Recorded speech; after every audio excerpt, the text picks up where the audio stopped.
Hello అండి, welcome back to our channel. ఇంకా direct పాయింట్కి వచ్చేద్దాము. ఇంకా నోటిఫికేషన్స్ పడతాయి అని తెలిసినప్పటి నుంచి అండ్ పక్కా జాబ్ క్యాలెండర్ కూడా రిలీజ్ చేస్తారు. అండ్ ఈ సంవత్సరం ఖచ్చితంగా నోటిఫికేషన్స్ పడతాయి, నెక్స్ట్ ఇయర్ కల్లా ఇంకా అన్ని అంటే అందరూ సెటిల్ అయిపోతారు అని చెప్పేసి చాలా యూట్యూబ్ ఛానల్స్లో చెప్పడం వల్ల మన ఛానల్లో కూడా చాలామంది ఆస్పిరెంట్స్ అలర్ట్ అయిపోయి భయపడిపోయి మరీ మెయిల్ చేస్తున్నారనమాట. అక్క ఏంటి నిజంగా నోటిఫికేషన్స్ వస్తాయని అంటున్నారు కదా, మేము ఈ మధ్యకాలంలోనే జాయిన్ అయినామని చెప్పేసి. కొంతమంది ఏంటిదంటే ప్రైవేట్ జాబ్స్లో చాలామంది సెటిల్ అయిపోయారండి. అంటే ఇంకా నోటిఫికేషన్స్ రావట్లేవు అని తెలిసి చాలామంది వెయిట్ చేశారు కూడా. 2024 తర్వాత చాలామంది వెయిట్ చేశారు. వెయిట్ చేసి చేసి చేసి ఇంకా చాలామంది జాయిన్ అయిపోయారనమాట. సో ఇప్పుడు జాయిన్ అయిపోయినాం అక్క, రీసెంట్గానే జాయిన్ అయినాం, కనీసం 1 year కూడా అవ్వలేదు. ఇప్పుడు నోటిఫికేషన్స్ వస్తాయి అని చెప్పేసి అంటున్నారు. ఇప్పుడు మేము ఏం చేయాలక్క అంటే నాకు అర్థం కాని విషయం ఏంటిదంటే ఇది మీలో ఎందుకు ఈ భయం వచ్చింది అని చెప్పేసి నేను అనుకుంటున్నానండి. ఇప్పుడు నాకు ఒక టెంపరీ జాబ్ యూట్యూబ్, నిజంగా నోటిఫికేషన్స్ వస్తాయి అని అంటే ఏదైనా సరే టెంపరీ జాబ్ అయినా అది ఎట్లాంటి జాబ్ అయినా సరే చాలామంది వదిలేయాలి కదా. ఇప్పుడు నేను మీలాగానే ఆలోచించేదాన్ని అయితే వదిలేయాలి నేను కూడా యూట్యూబ్ని. నోటిఫికేషన్ వస్తుంది కాబట్టి ఖచ్చితంగా కంప్లీట్గా టోటల్ కాన్సన్ట్రేషన్ అనేటువంటిది మన ప్రిపరేషన్ మీదనే ఉండాలని యూట్యూబ్ బంద్ చేయాలి నేను. కానీ మరి నేను ఎందుకు అట్లా బంద్ చేయట్లేను? చాలామంది కూడా నన్ను అంటూ ఉంటారు, మీరు ప్రిపరేషన్లో ఉన్నారు కాబట్టి యూట్యూబ్ ఛానల్ బంద్ చేయండి, మీరు యూట్యూబ్ ఛానల్ బంద్ చేసి మరీ మీకు చదివితేనే మీకు వస్తుంది అని చెప్పేసి చాలామంది ఇట్లా చెప్పేవాళ్ళు ఉంటారు. కానీ వీడియో క్లియర్గా వినండి, అప్పుడు మీకు లాస్ట్ వరకు చూస్తే మీకు అర్థమవుతుంది. అండ్ ఇంకెవరైనా ఇలాంటి సిచ్యువేషన్లో ఉన్నట్లయితే వాళ్ళు ఎలాంటి డిసిషన్ తీసుకోలేని సిచ్యువేషన్లో ఉన్న వాళ్ళకు కూడా ఈ వీడియోని షేర్ చేయండి.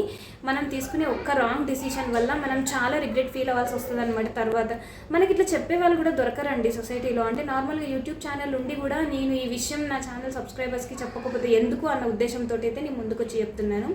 నోటిఫికేషన్స్ పడితే అని తెలిస్తే జాబ్ రిజైన్ చేయాలి, జాబ్ రిజైన్ చేసి మరీ చదివితే వస్తుంది అని చెప్పేసి ఎక్కడైనా ఎవరైనా చెప్పారా అండి ఇట్లా స్ట్రిక్ట్గా మీ అందరికీ? ఎందుకు ఒక్కసారి అందరూ మేము జాబ్ రిజైన్ చేద్దాం అనుకుంటున్నాం అని చెప్పేసి అంటున్నారు. జాబ్ చేస్తున్నాము అని అంటేనే చాలామంది ఏంటిదంటే ఇన్కమ్ కోసమే, అందరు ఇన్కమ్ కోసమే ఇన్కమ్ జనరేట్ చేసుకోవడం కోసమే జాబ్ చేస్తూ ఉంటారు. టైంపాస్కి అయితే ఎవరు జాబ్ చేయరు కదండి. టైంపాస్కి నాకు డబ్బులు రావాలని చెప్పేసి అయితే ఎవరు కష్టపడరు కదా. సో అందరికీ కోట్లల్లో ఆస్తి అయితే ఎవరికి అంత ఉండదు కదా. చాలామంది middle class families, lower middle class ఫ్యామిలీసే ఉంటాయి కదా. సో వన్స్ ఒకసారి జాబ్ కొట్టడానికి మీరు అంత స్ట్రగుల్ అయ్యి అంత కష్టపడి జాబ్ కొట్టిన తర్వాత నోటిఫికేషన్ వస్తుంది అని తెలిసిన తర్వాత ఎందుకు జాబ్ వదిలేద్దాం అనుకుంటున్నారు? So it's my sincere advice అండి. ఇప్పుడు ఏదో హంగామా పడిపోయి హైరాణ పడిపోయి నేను జాబ్ రిజైన్ చేసేస్తే కానీ నేను నోటిఫికేషన్ వస్తుంది, అయ్యో ఎట్లా టైం సరిపోదు అని చెప్పేసి అసలు ఏ రాంగ్ డిసిషన్ తీసుకోకండి.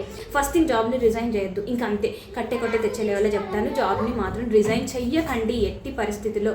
ఫ్యూచర్ ఎలా ఉంటుంది అనేది మనం ఎవ్వరం గెస్ చేయలేమండి. నోటిఫికేషన్స్ వస్తాయి అని 2 ఏళ్ళ నుంచి చెప్తూనే ఉన్నారు. 2024లో కూడా మళ్ళీ నెక్స్ట్ గ్రూప్ 1 నోటిఫికేషన్ పడుతుంది అని అన్నారు. 2 years దాటిపోయింది, వచ్చిందా నోటిఫికేషన్? ఇప్పుడు మరి దీనికి సమాధానం ఏమని చెప్తారు? ఒకటే చెప్తున్నాను, నోటిఫికేషన్ నిజంగా అవుట్ అనే వరకు మీరు ఎలాంటి డిసిషన్ తీసుకోవద్దు. ఇన్ కేస్ నోటిఫికేషన్ అవుట్ అన్న తర్వాత కూడా మీరు అప్లై చేయండి. నేనేమంటున్నానంటే ఇప్పుడు నాకు కూడా యూట్యూబ్ ఛానల్ అనేటువంటిది టెంపరీ జాబ్ అండి. నేను యూట్యూబ్లో మరీ అంటే కష్టపడకుండా అయితే యూట్యూబ్ రన్ అవ్వదు కదా, కష్టపడాల్సిందే. నేను కొత్త గొప్ప సంపాదించాలని యూట్యూబ్ ఛానల్ పెట్టుకున్నాను. నిజంగా నోటిఫికేషన్స్ వస్తే నేను బంద్ చేస్తే నాకు ఉపాధి ఎలా వస్తుంది? ఇప్పుడు కనీసం నా స్కైరా కావచ్చు, నేను ఏదైనా కోచింగ్ తీసుకోవాలనుకున్నా కావచ్చు, ఏదైనా కోర్స్ పర్చేస్ చేయాలనుకున్నా అట్లీస్ట్ నా వరకు నేనైనా సంపాదించుకోగలగాలి కదా వీటన్ని. సో చాలామంది సిస్టర్స్ చాలా భయపడిపోయి అక్క మేము టీచర్ జాబ్ జాయిన్ అయ్యామక్క, మేము ఇప్పుడు ఏం చేయాలక్క, మేము జాబ్ని రిజైన్ చేయాలా అని చెప్పేసి అంటున్నారు. అసలు జాబ్ని మాత్రం రిజైన్ చేయకండి. ఉన్న జాబ్ వదులుకొని మరీ కమింగ్ నోటిఫికేషన్స్కి ప్రిపేర్ అవ్వకండి. తర్వాత చాలా రిగ్రెట్ ఫీల్ అవ్వాల్సి వస్తుంది. నిజంగా చెప్తున్నాను. చాలామంది ఎట్లా అంటే ఇంకా వదిలేసి చదవండి, అట్లా చదివితేనే వస్తుంది అని అంటే అట్లా చదివిండ్రు అనుకోండి, ఇన్ కేస్ రాలేదు అప్పుడు ఏం చేస్తారు? ఏదైనా సరే కీడించి మేలంచాలి అని చెప్పేసి మన పెద్దవాళ్ళు చెప్తూ వస్తున్నారు కదా. ఇప్పుడు ప్రతిసారి కొన్ని లక్షల మంది ఇప్పుడు ఎట్లా అంటే దెబ్బతిన్న పులిలాగా చాలామంది వెయిట్ చేస్తున్నారండి. ఎందుకంటే లాస్ట్ ఇయర్ ఎంతమంది, ఒక 25 నుంచి 30 లక్షల మంది గ్రూప్ 1, 2, 3, 4 అప్లై చేసిన వాళ్ళు ఉన్నారు. న్యూస్ పేపర్లో కూడా ఎన్నిసార్లు వచ్చింది, నేనే కల్లారా చూసి 28 లక్షల మంది గ్రూప్ 1, 2, 3, 4 అప్లై చేశారని చెప్పేసి. 28 లక్షల మందిలో ఎంతమంది సెటిల్ అయ్యారు? మా అంటే 2,000, 3,000 మంది సెటిల్ అయ్యారా? ఏమో తెలియదు. సో మిగతా వాళ్ళందరూ మళ్ళీ నెక్స్ట్ పరుగు పోటీలో పార్టిసిపేట్ చేస్తారు కదా. సో చాలామంది దెబ్బతిన్న పులిలాగా ఇంకా 24 గంటలు చదివే వాళ్ళు కూడా చాలామంది ఉన్నారండి. సో ఇట్లాంటి పోటీ ప్రపంచంలో మనము నిలబడాలి అని అంటే either do or day situation అనమాట. నేను ఇంక 24 గంటలు చదువుతాను అని చెప్పేసి అనుకునే వాళ్ళు, నీకు ఇంట్లో వెనకాల సపోర్ట్ ఉండాలి.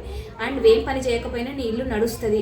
నీకు 24 గంటలు నీకు ఒక్క పని కూడా చెప్పకుండా అంటే 24/7 ఎవరు చదవరు అనుకోండి, నువ్వు చదివే 12 గంటలైనా 10 గంటలైనా సరే నేను డిస్టర్బ్ చేయకుండా, నువ్వు ఎలాంటి ప్రాబ్లం లేదు, మా అమ్మ నాన్న సంపాదించి పెడతారు, నేను జస్ట్ కూర్చొని చదవడమే అని అనుకుంటే మీరు ఏం జాబ్ చేయకండి, చదువుకోండి.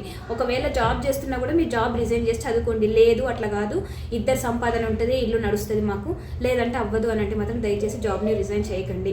ఇదంతా బయట ఎవరు చెప్పరండి, ఇది రియాలిటీ. యాక్చువల్లీ ఇదంతా రియాలిటీ. ముందుకు వచ్చి చెప్పడానికి కూడా చాలామంది ముందుకు రారు, మ్యాక్సిమం ఎవరు రారు. కానీ నేను పర్సనల్గా చెప్తున్నాను, వద్దు.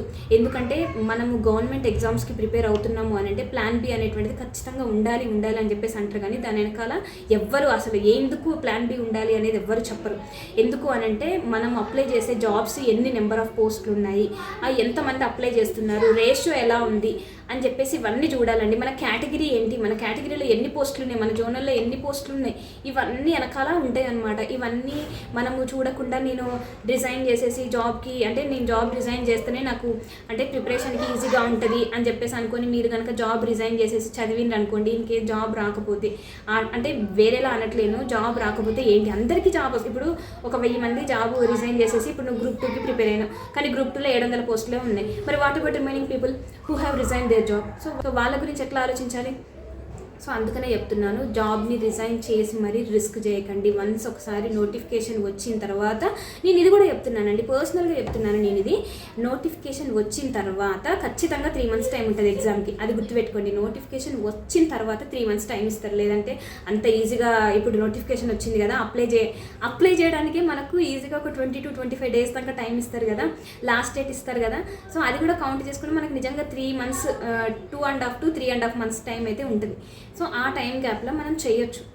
కొత్తగా ప్రిపేర్ అయ్యే వాళ్ళైనా సరే, ఆల్రెడీ ప్రిపేర్ అయిన వాళ్ళైనా సరే, ఎవరైనా సరే చేయాలి అని అనుకుంటే చేయొచ్చండి. గ్రూప్ 1 లాంటి ఎగ్జామ్స్ అయితే మాత్రం నిజంగా చెప్తున్నాను, పర్సనల్గా చెప్తున్నాను, don't lose your job. Prepare అవ్వండి, సాధ్యమే, ఖచ్చితంగా సాధ్యమే. సాటర్డే సండేస్ వర్క్ చేయొచ్చు. మనం ఇంకా ఎక్కువ చదవాలనుకుంటే నోటిఫికేషన్ వచ్చిన తర్వాత మనం ప్లాన్ చేసుకుందాం.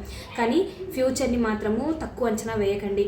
ఇప్పుడు ఏంటిదంటే కమింగ్ డేస్లో ఉత్తగానే మనం ఎన్ని న్యూస్ పేపర్లు చూడట్లేమండి, ఏఐ వల్ల కొంత ఎక్స్పీరియన్స్ 18+ ఎక్స్పీరియన్స్ ఉన్న వాళ్ళని తీసేశారు అని చెప్పేసి. నిజంగా అట్లాంటి సిచ్యువేషన్, ఒక ఇంట్లో భార్య కాకుండా భర్త మాత్రమే సంపాదిస్తున్నారు, ఆ భర్త సాఫ్ట్వేర్ ఎంప్లాయ్, సడన్గా ఏఐ వల్ల ఎప్పుడంటే చాలా న్యూస్ చూస్తున్నారు కదండి, అసలు ఆ రోజే మీరు ఇంకెళ్ళిపోండి అని చెప్పేసి చెప్తున్నారు. సో ఇట్లాంటి సిచ్యువేషన్స్లో ఉన్నప్పుడు ఓకే సేవింగ్స్ చేసుకుంటే ఓకే, సేవింగ్స్ చేసుకొని ఫ్యామిలీ ఏంటి, అప్పుడు ఆడవాళ్ళే ఖచ్చితంగా కొంచెం ముందుకు వచ్చి సాహసం చెయ్యాలి. ఒకవేళ ఆడవాళ్ళు కూడా జాబ్ రిజైన్ చేశారనుకో, ఇంకేంటి ఆ ఫ్యామిలీ, ఒకరు చేయలేకపోతే ఇంకొకరు చేయగలగాలి. వాళ్ళు చేయలేరని కాదు, మళ్ళీ వాళ్ళు జాబ్ ఎత్తుక్కోవాలా, మళ్ళీ వాళ్ళకి జాబ్ ఇప్పియాలి, ఏదైనా కంపెనీ ముందుకు రావాలా, సిచ్యువేషన్స్ వచ్చేది ఎవరు చెప్పలేమండి. సో దయచేసి జాబ్ని మాత్రం రిజైన్ చేయకండి.